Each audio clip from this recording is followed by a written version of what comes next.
Alright, here with Steve Fischer, and we're going to do some backside 180s and switch backside 180s.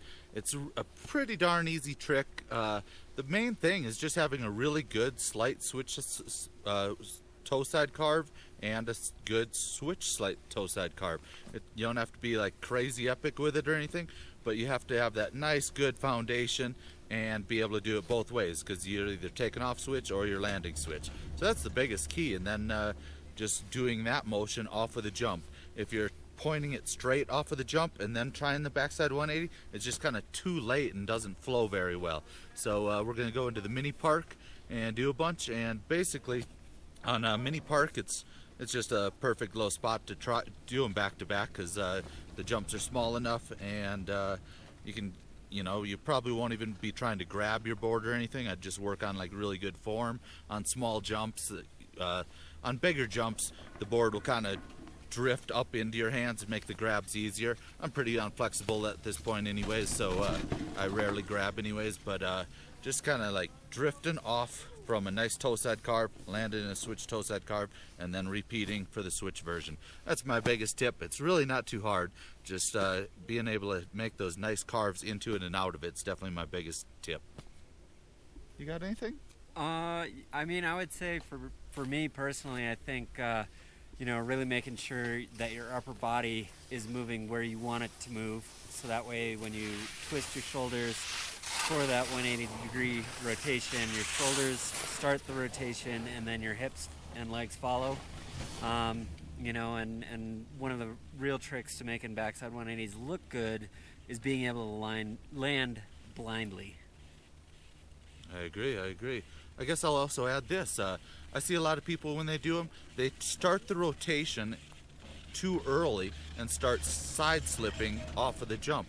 You could basically think of your upper body starting the rotation and your lower body just doing a nice clean ollie and then cleanly getting off the top of the jump and then starting to turn the backside 180. Exactly. Yeah, I would say that's most people's main issue with this trick, is being a little bit too eager, starting the rotation too early. One thing that I've always tried to live by is starting the rotation after the tip of your board leaves the takeoff.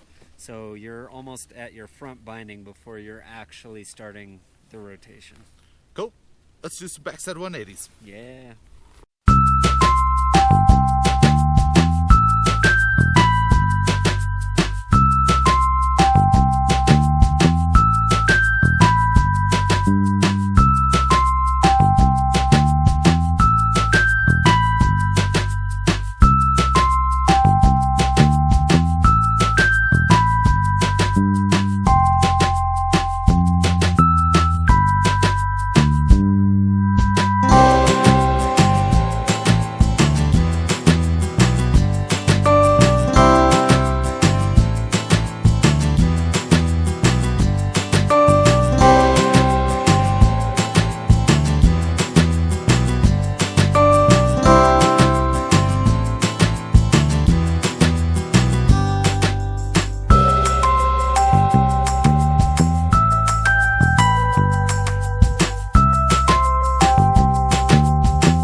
All right, so there's backside and switch backside 180s with Ryan Napton and Steve Fischer. Hey, thanks for taping, thanks for jumping. Yeah, no problem. Some final thoughts I have.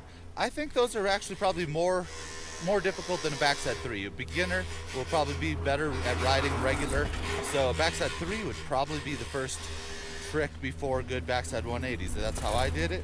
Would you agree on that? I would certainly agree on that. It's a little bit more natural for the body to want to finish the way that you start. So Yeah.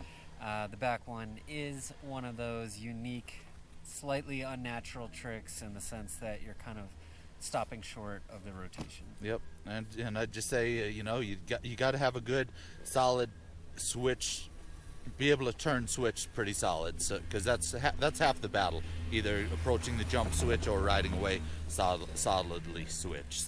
So work on your switch turns. If you're not making good switch turns, then backside 3s are probably the first one you want to learn, or frontside 3s. But backside 180s, I mean, they are just a good feeling trick. It really doesn't take much effort, but they just float and you get a nice solid pop off the jump. Like for me, I'd rather do those all day than straight airs and really jumping as hard as I could. I don't know, those just kind of float off, and they're kind of like a safety trick even for myself on smaller jumps especially.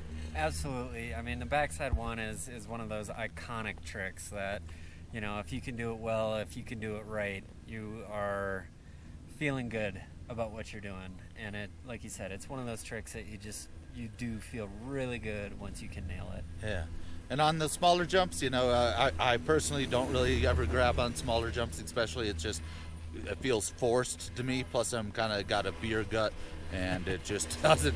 It's not the best anymore. But on bigger jumps where the pop actually throws your board up into the air, into your hand, that's where it's good. But like he was saying earlier, for smaller kids especially, if you're small or just not as big as me, then grabs are good too. But also, that's one of the few tricks that not grabbing, it's kind of all right. Just style it out. Really good when you don't grab. Cool. Well, thank you for joining me for this, Steve. Yeah, no problem. Thanks for watching, and happy shredding.